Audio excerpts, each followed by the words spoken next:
Hello students, today is the first day of class 11th chemistry. So before starting the first chapter, some basic concepts of chemistry, we will go through the syllabus. As you know that due to COVID-19, 30% of the syllabus has been reduced. So we will see the marks distribution of the following chapter. Now in the textbook you will find 14 chapters are there, but the last chapter has been fully deleted, and from the rest of the 13 chapter, few topics has been deleted. Okay, the deleted topics I will explain you when I will deal with the chapter. Okay, now see the syllabus. The first chapter is the some basic concepts of chemistry. The second one is the structure of atom. These two together carry 11 marks. Okay, then the third chapter is classification of elements and periodicity in property. It carries 4 marks.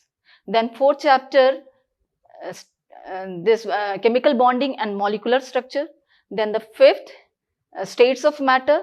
Then the next one, that is chemical thermodynamics and equilibrium. This fourth chapter together carries 21 marks. And redox, then comes the hydrogen, then S block element and P block element. This fourth chapter carries 16 marks. And the last organic chapter, that is organic chemistry and the hydrocarbon, they to carry 18 marks. Okay, so total mark is 70. And the rest 30 marks, that is of practical. In the practical, you will find that the first one is the volumetric analysis. The volumetric analysis, it actually here we are going to do the titration of KMnO4 versus oxalic acid or KMnO4 versus Mohr salt. Here you have to find the strength as well as molarity of the unknown solution, and it carries 8 marks. Then the second experiment, second practical, is the salt analysis. Here you are going to find out, analyze the cation and anion in the given salt. Okay, that also carries 8 marks. And the third is content based experiment. This carries 6 marks. Here you will be getting some sample, and you have to find out whether the given sample is aldehyde or ketone or carboxylic acid or reducing or non-reducing. And then comes the next, that is project work. Project work carries 4 marks, and viva and as well as the class record 4 marks. Okay, so together we will do the total, it will be 30 marks. So the total mark is of 100. Okay, this is about the syllabus and the marks distribution. Now come to the first chapter, that is some basic concepts of chemistry. Okay, so from the name itself, it is clear that basics. Here you are going to learn the basics of chemistry. Basics means from the base level. So we will start with the base. What is chemistry? तो अभी chemistry बोलती हूँ, देखिए what is this? ये तो chalk है. अभी मैं पूछूंगी ये क्या है? आप बोल सकते हैं बच्चे कि ये क्या है? एक मैटर है. ठीक है, अभी मैटर है, मैं बोल सकती हूँ, अभी मैं पूछती हूँ व्हाट इज द स्टेट, इसका फिजिकल स्टेट क्या है? ये जो है एक सॉलिड स्टेट में है. ठीक है, नेक्स्ट है कि कलर क्या है, इसका कलर क्या है? व्हाइट है, मिल्की व्हाइट है. फिर हम बोल सकते हैं कि पूछ सकते हैं कि इसका स्मेल क्या हो सकता है? अध्ययन कर रहे हैं हम लोग, स्मेल क्या है? ये जो है ऑर्डरलेस है. रिमेंबर, जब आप लैब में कुछ चीजों को, कुछ केमिकल को स्मेल कर रहे हैं, तो जस्ट वैफ्ट योर हैंड. आपको क्या है, गैस को सीधा नाक में नहीं लेके आना है, आपको वैफ्टिंग करना है, मतलब दूर से, क्योंकि the gas may be harmful, it will effect you, may be harm. So waft it. Okay, then comes, अगर हम इस चौक को हीट करते, गर्म करते हैं, तो at lower temperature nothing will happen. At higher temperature आप देखेंगे कि ये जो है, जो चौक है, हमें पता है chalk, the formula is CaCO3. okay, it get decomposed at higher temperature at 900 degrees Celsius. It get decomposed into calcium oxide and carbon dioxide. okay, and ये तो एक हुआ, चेंज हुआ. यहाँ में क्या हुआ, कार्बन, जो कैल्शियम कार्बोनेट है, वो डिकम्पोज होकर कैल्शियम ऑक्साइड लाइम में चेंज हो गया. ओके, नाउ नेक्स्ट, अगर हम वाटर में वेदर चेक करेंगे कि whether it is soluble in water और नॉट, सॉल्युबिलिटी का चेक करेंगे in water. Okay, whether it is soluble और नॉट, देखेंगे it is sparingly soluble. Sparingly means से पूरी तरह घुलता नहीं है. जैसे अभी उसमें पानी में इसका कैसे होगा, ये it exist in equilibrium sign, इसके बीच में इक्विलिब्रियम होगा. That means both the forms are exist, both forms are exist. Okay, so अभी हमने क्या किया, इस चौक के बारे में क्या किया, अध्ययन किया, स्टडी किया. ये चौक क्या है, एक मैटर है. Okay, and we deals with its property, its composition, its transformation, and ये क्या हुआ, ये हुआ केमिस्ट्री। तो केमिस्ट्री में हम यही चीज़ों के बारे में, हम मैटर के बारे में पढ़ते हैं, जानते हैं, जानकारी लेते हैं, वही है केमिस्ट्री बच्चे, ठीक है। Now comes to the next topic, that is importance of chemistry. Okay, importance of chemistry हमें तो पता है, अभी मैं इस रूम में खड़ी हूँ, अगर मैं चारों तरफ नज़र दौड़ाती हूँ तो क्या देखती हूँ, चारों तरफ जो है मैं देख रही हूँ इंडस्ट्रियल प्रोडक्ट है, चाहे वो प्लास्टिक टेबल हो, चाहे वो लाइट्स हो, कुछ भी हो, सभी इंडस्ट्रियल प्रोडक्ट है। तो that means that is given by chemistry. हम हर वॉक्स ऑफ लाइफ में हम देखेंगे कि केमिस्ट्री का यूज हो रहा है। ओके, तो केमिस्ट्री जो है फर्स्ट है importance of chemistry in medicine. Medicine में आप मेडिसिन का क्या बोले, सभी केमिस्ट्री का ही देन है। आप अभी एक फार्मेसी शॉप में जाते हैं तो वहाँ में ऐसा कोई बहुत ही कम मेडिसिन होगा जो नेचुरल आयुर्वेदा से, सभी जो है केमिकली मेड है। दैट आपको अभी जो है जो मेडिसिन है उसके कुछ मेडिसिन के नाम याद रखना है, टैक्सोल और दूसरा है सिस्प्लैटिन। इन दोनों का उपयोग हम करते हैं टू क्योर कैंसर। ओके, तो सिस्प्लैटिन याद रखना क्योंकि नीट में कभी कभार एक क्वेश्चन आता है। तो नेक्स्ट है azidothymidine. This one is used by the AIDS victim. Okay, this two, फिर many more medicine other, antipyretic जिसे बुखार के लिए दिया जाता है, पैरासिटामोल हम लोग बोलते हैं, एनाल्जेसिक, ऐसे बहुत से दवाइयां हैं जो केमिस्ट्री द्वारा बनाया गया है। Okay, next is in the field of agriculture. Agriculture में आप देखेंगे कि जैसे कि फर्टिलाइजर्स किसान यूज करते हैं, क्यों, to increase the production, increase the fertility of the soil. तो यहाँ में फर्टिलाइजर हो, पेस्टिसाइड्स हो, जैसे कि डीडीटी है, गैमैक्सिन है, ये सब जो है farmers pesticides to kill the pest use करते हैं, ठीक। तो हम देखेंगे कि जो एग्रीकल्चर में भी केमिस्ट्री का उपयोग पूरा होता है। Then comes to the point that is हम कंफर्ट के लिए भी केमिस्ट्री को यूज करते हैं, जैसे कि एयर कंडीशन है, यहाँ में भी केमिस्ट्री का यूज करते हैं। यहाँ तक कि खाने में भी हम जो भी खाते, ज़्यादातर चीज़ों को जो बाहर से लेते हैं, ज़्यादातर चीज़ों में एसेंस रहता है, that is also, that is not natural, that is given by the chemistry. Okay, even chemistry ने अगर एनवायरनमेंट को नुकसान पहुंचाया है, जैसे कि it also saves the environment. Okay, हम कहते हैं कि केमिस्ट्री के द्वारा केमिकल्स जो है एनवायरनमेंट को खराब कर रहा है, लेकिन ऐसा नहीं है। केमिस्ट्री ने अगर नुकसान पहुंचाया है तो ठीक भी जो है केमिस्ट्री ने किया। जैसे एग्जाम्पल है, एक छोटा सा एग्जाम्पल है, क्लोरोफ्लोरोकार्बन जो ओजोन लेयर को डिप्लीट कर रहा है, लेकिन आजकल जो है साइंटिस्ट ने ऐसे सब्स्टिट्यूट बनाया that is not harmful. Even dry cleaning के लिए जो हम यूज करते हैं कार्बन टेट्राक्लोराइड, वो क्या है, replaced by the some other chemicals. Okay, carbon dioxide का यूज करते हैं। तो यहाँ में जो है अगर केमिस्ट्री कुछ खराब कर रहा है तो ठीक भी जो है केमिस्ट्री कर रहा है। ओके, इवन गाड़ी में हम देखते हैं कि जो फ्यूल पेट्रोलियम वगैरह यूज करते हैं तो आजकल उसे रिप्लेस कर दिया गया बाय न्यूक्लियर गैस से चलता है, सीएनजी से चल रहा है, that pollute less. Okay, this is the use of chemistry. Then industrial use का तो बोलने की जरूरत नहीं, आपको सभी पता है, चाहे वो बैग हो, चाहे प्लास्टिक्स का बकेट हो, सभी जो है केमिस्ट्री द्वारा दिया गया है। So this is the important of chemistry. Okay, now अभी मेन टॉपिक में जो फर्स्ट चैप्टर है उसके मेन टॉपिक में आते हैं एटॉमिक मास, लेकिन उससे पहले आपको कुछ होमवर्क करना होगा, ठीक है, जो आपको बहुत जरूरी है आगे के क्लास में आपको पढ़ने के लिए। तो वो बच्चे जरा अपना नोटबुक निकालिए और थोड़ा नोट कर लीजिए, ये रहेगा आपका, मतलब जस्ट आपको पढ़ना है क्या है। तो फर्स्ट है हाइड्रोजन, जो मैं नंबर नीचे लिख रही हूँ that is the atomic number, ऊपर जो लिख रही हूँ दैट इज द एटॉमिक मास, ठीक है। आपने छोटा क्लास में पढ़ा था कि एटॉमिक मास ज्यादातर क्या होता है, डबल हो जाता है, लेकिन ऐसे नहीं है, atomic mass sometime more than the atomic number. लेकिन यहाँ में हाइड्रोजन में हम देखेंगे it is equal. Actually equal क्यों है, क्योंकि इसका न्यूट्रॉन जो है 0 रहता है। ओके, देन हाइड्रोजन हीलियम, इन दोनों का जो नीचे लिखा है एटॉमिक नंबर, एटॉमिक मास, आप याद रखिए एटॉमिक नंबर को डिनोट करते हैं by, atomic number is denoted by Z, remember. Okay, and atomic mass denoted by A, वो आप याद रखिए, ये आपको आगे जब क्वेश्चन सॉल्व करेंगे तो आपको हेल्प करेगा, ठीक है। तो this is the some elements I am writing, then comes the lithium 3 and 7 is the atomic number, then comes the beryllium 4 and 9, then comes here boron 5 11, carbon 6 12, nitrogen 7 14, then oxygen 8 16 and fluorine 9 19, and then comes the neon 10 20. Then here again sodium 11, 23, then magnesium 12, 24, then aluminium 13, 27. Students, are you writing now? Please write down.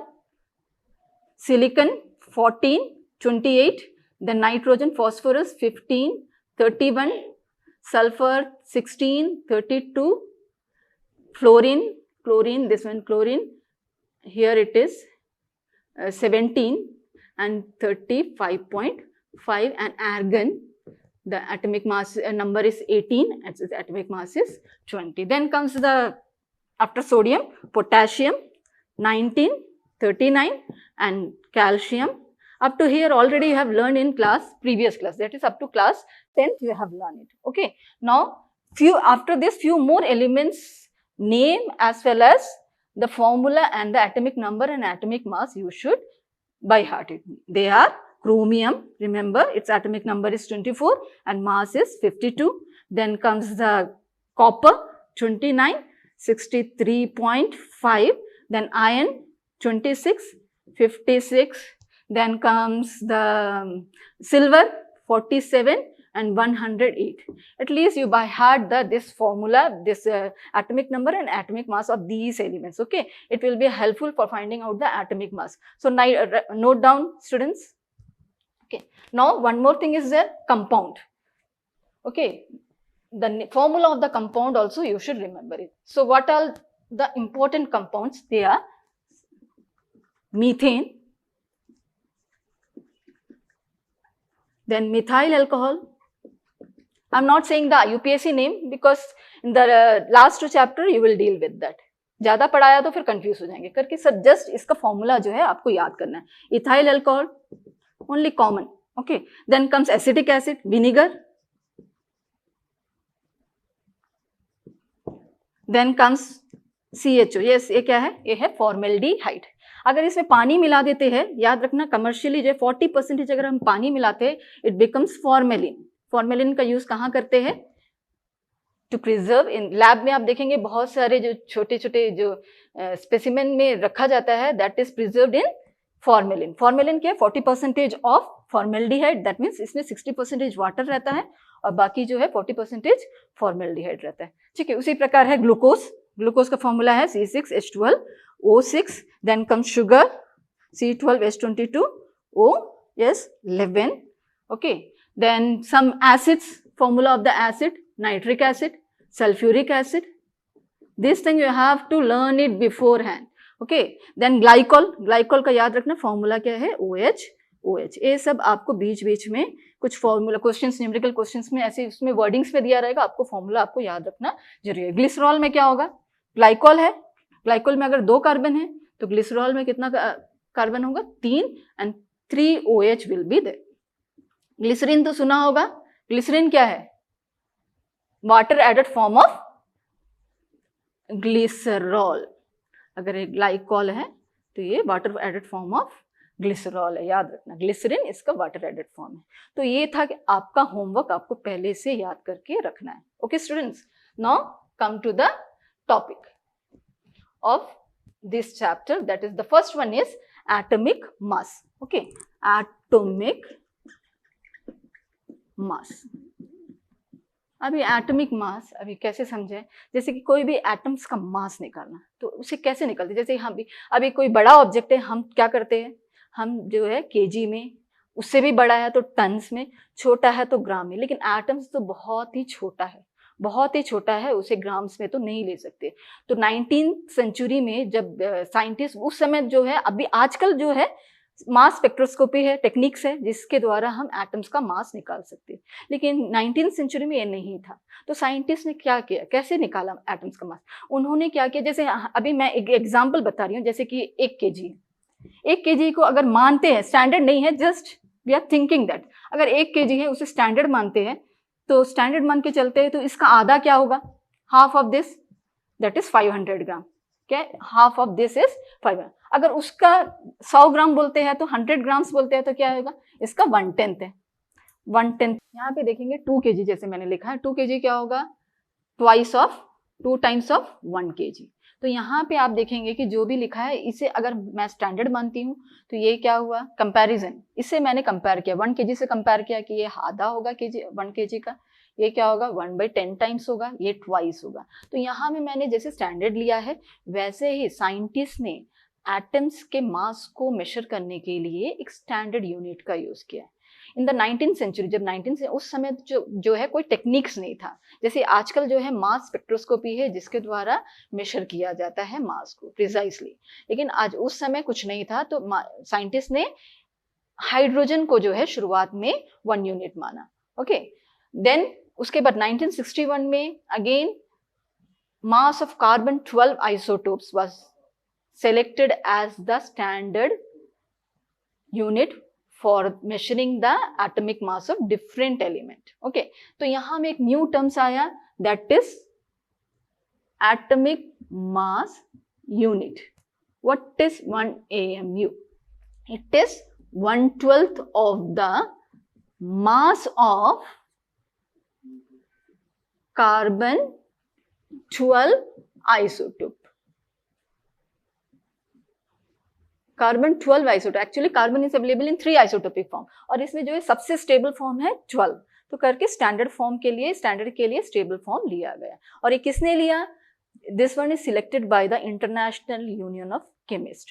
Okay, that means what is AMU? It is a scale which is used for taking the mass of different, for expressing the mass of different atoms of the element. Okay, so now comes the, for example एक example बोलती हूँ, जैसे कि magnesium है, magnesium का अगर मैं कहती हूँ कि the atomic mass of magnesium is, हाँ one more thing, U, here I am written U means first AMU लेते थे, now it is replaced by unified mass, that is it is denoted by U। Okay, अगर मैं कहती हूँ कि magnesium जो है उसका atomic mass found to be 24U, that means magnesium is 24 times more heavier than 1/12 of the mass of carbon 12। तो ये हुआ AMU। अभी आते हैं एटॉमिक मास के डेफिनेशन में। ओके, तो एटॉमिक मास क्या हुआ? तो atomic mass is what? It is the relative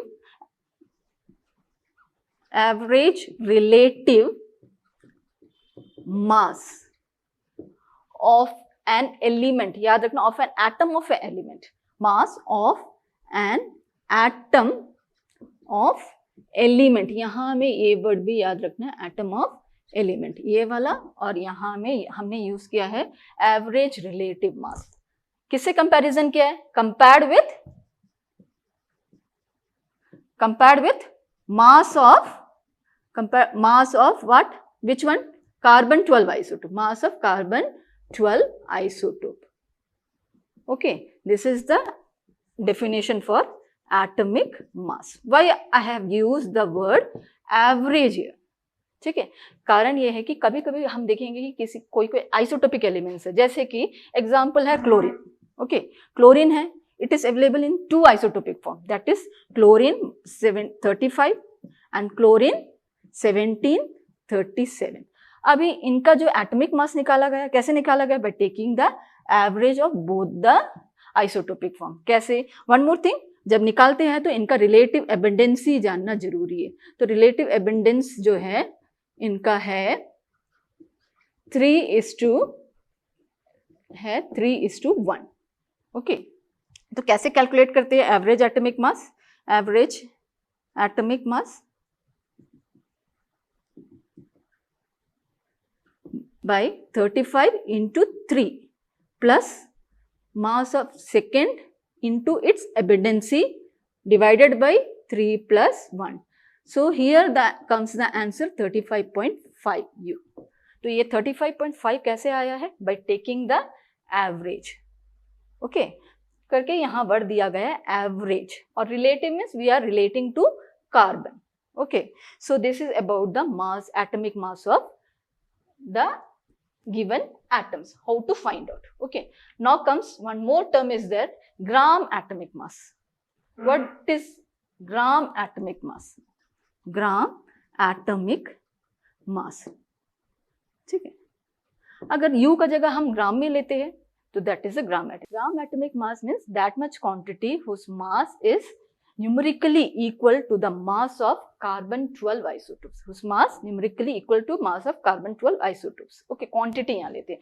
That means अगर मैं कहती हूँ कि mass of magnesium जो है, मैंने कहा atomic mass जो है 24U है, तो in terms of gram atomic mass हम क्या बोलेंगे?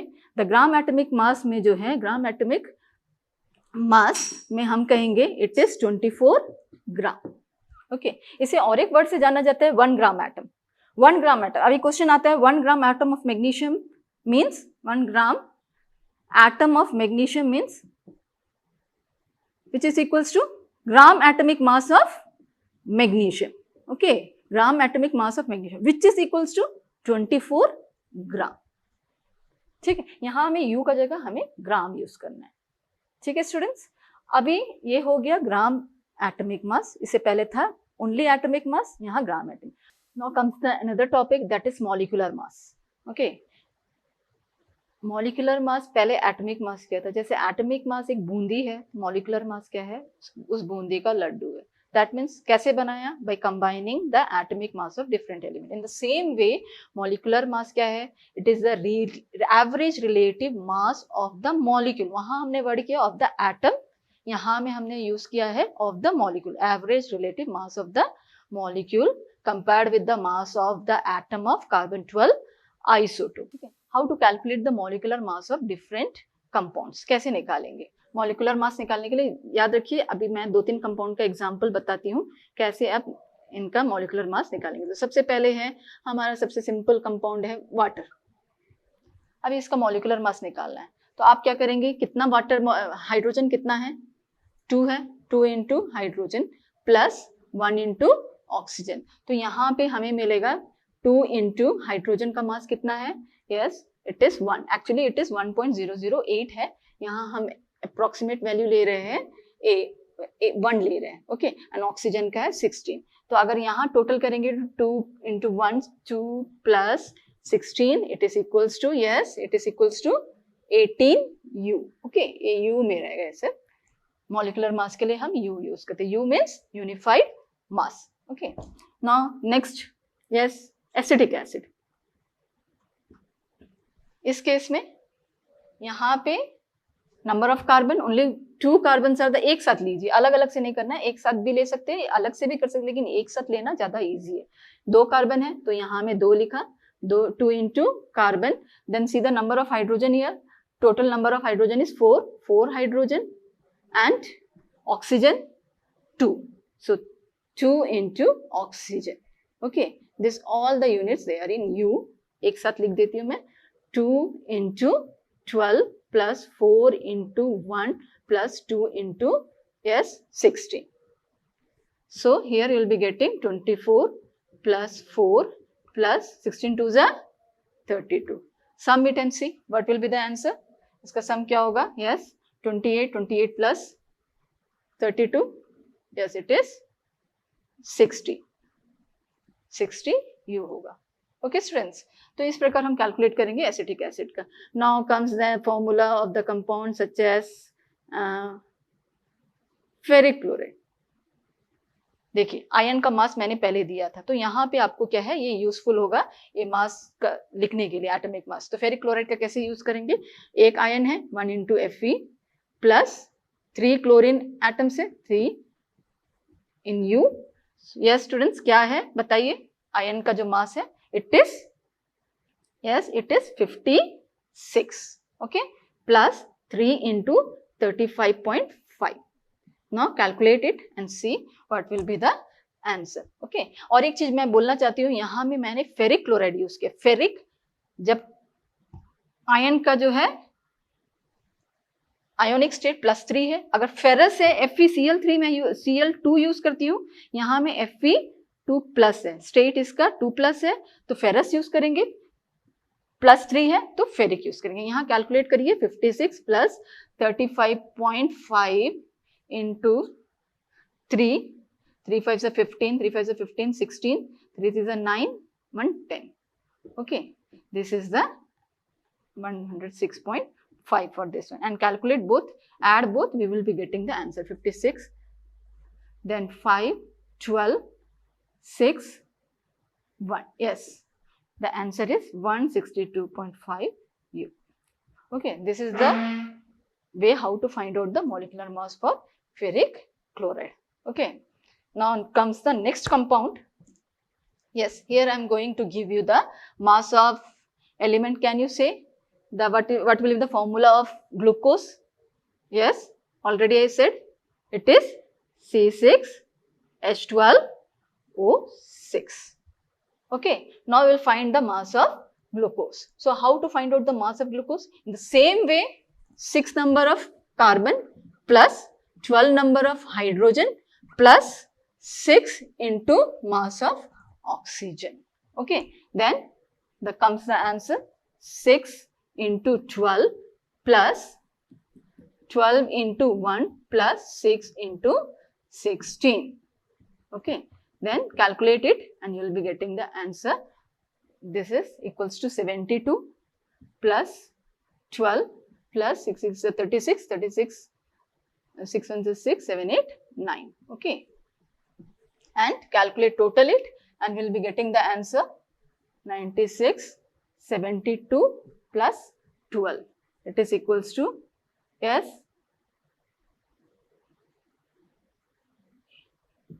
it is equals to 180. 180 is the molecular, U is the molecular mass of glucose. जैसे कि मैंने पहले कहा था, एटम्स में हमने पढ़ा था ग्राम एटॉमिक मास. ओके, यहाँ में मॉलिक्यूलर मास में हम पढ़ेंगे मोलार मास. तो मोलार मास क्या है? That much quantity of the substance, okay, which is numerically equal to the mass of carbon-12 isotopes, which is numerically equal to the mass of carbon-12 isotope. वहां में हमने कहा था 1 gram atom, यहाँ में हम बोलेंगे 1 ग्राम ऑफ मॉलिक्यूल. ठीक है, तो यहाँ में 1 जो है मोलार मास, मोलार मास को हम रिप्रेजेंट करेंगे बाय G. याद रखिए. अभी क्वेश्चन आता है कैलकुलेट द मोलार मास. पहले था कैलकुलेट द मॉलिक्यूलर मास, वहां में हमने रिप्रेजेंट किया बाय U. यहाँ में हम रिप्रेजेंट करेंगे by G. Calculate the molar mass of aluminium chloride. Okay, aluminium chloride. तो कैसे कैलकुलेट करेंगे? तो सबसे पहले सेम मेथड वही है, वही यूज करना है. यहाँ पे एल्यूमिनियम 1 एल्यूमिनियम है प्लस 3 नंबर ऑफ क्लोरीन और यहाँ पे हमें मासेस डालना है. यहाँ पे 27 या plus 3 into yes 35.5. Okay, this one will be in gram. इसको टोटल करिए और यहाँ पे आप लिखिए. That will be the molar mass of aluminium chloride. Okay, अगर और एक चीज याद रखना है आपको, अगर कोई मॉलिक्यूल से जैसे कि इथाइल प्रोपाइल अल्कोहल है CH3 CH2 CH2OH, this one is 3 carbon है तो प्रोपाइल अल्कोहल. अभी इसका कैलकुलेट करना. अभी यहाँ पे आप अलग अलग से नहीं कैलकुलेट करेंगे. 1 कार्बन है तो 1 इंटू कार्बन प्लस 3 हाइड्रोजन है तो 3, इस करने का जरूरत नहीं है. ठीक है, तो यहाँ पे आप क्या करेंगे, टोटल ले लेंगे. नंबर ऑफ कार्बन यहाँ में कितना है 1 2 3, that means 3 number of carbon, atomic mass of carbon. Then count the number of hydrogen here. 3 plus 2 5, 5 plus 2 7, 7 plus 1 8. So 8 number of hydrogen and the number of oxygen is only 1. And here you are going to write the masses. Do it as a whole. 3 into 12 plus 8 into 1 plus 1 into, yes, 1 into 16. This one will be in gram. Remember, जो answer आएगा, अगर molar mass बोलते हैं तो the answer should be in molar, gram होना चाहिए molar mass में. Okay, तो ये हुआ मोलार मास का calculation. Okay, next comes the formula mass unit. Formula mass. I formula mass हम कहाँ यूज करेंगे? जहां जिस कंपाउंड में, जहां पे हम देखेंगे आयोनिक कंपाउंड यूज किया, आयोनिक कंपाउंड यूज किया. आयोनिक कंपाउंड का एग्जाम्पल, यस, NaCl. तो फॉर्मूला मास में क्या करते हैं, तो कंपाउंड जो आयोनिक कंपाउंड है उसका मास निकालने के लिए टर्म यूज करते हैं फॉर्मूला मास. ठीक है, जैसे कि एग्जांपल है NaCl. NaCl क्या है? एक आयोनिक कंपाउंड है. और एक आयोनिक कंपाउंड बता सकते हैं? यस, कोई भी सॉल्ट, सोडियम सल्फेट, ये भी एक आयोनिक कंपाउंड है. यहाँ में हम क्या करते हैं, फॉर्मूला मास निकालते हैं ऑफ डिफरेंट आयंस, जैसे कि सोडियम है, सोडियम 1 है तो 1 इंटू सोडियम, प्लस क्लोरीन है तो 1 इंटू क्लोरीन, और यहाँ में हम इनका मास डालते हैं 23 इंटू 1 प्लस 1 इंटू 35.5। ठीक है, तो यहाँ पे आपको मिलेगा formula mass of the ionic compound. Hope students today जो टॉपिक मैंने पढ़ाया था, होप करती हूँ कि आपको जो है वो टॉपिक समझ में आया होगा, कॉन्सेप्ट थोड़ा क्लियर हुआ होगा। आप जो है मैंने जो असाइनमेंट दिया है उसे अच्छी तरह से कीजिए और नेक्स्ट क्लास में आगे का टॉपिक हम पढ़ेंगे। Okay students.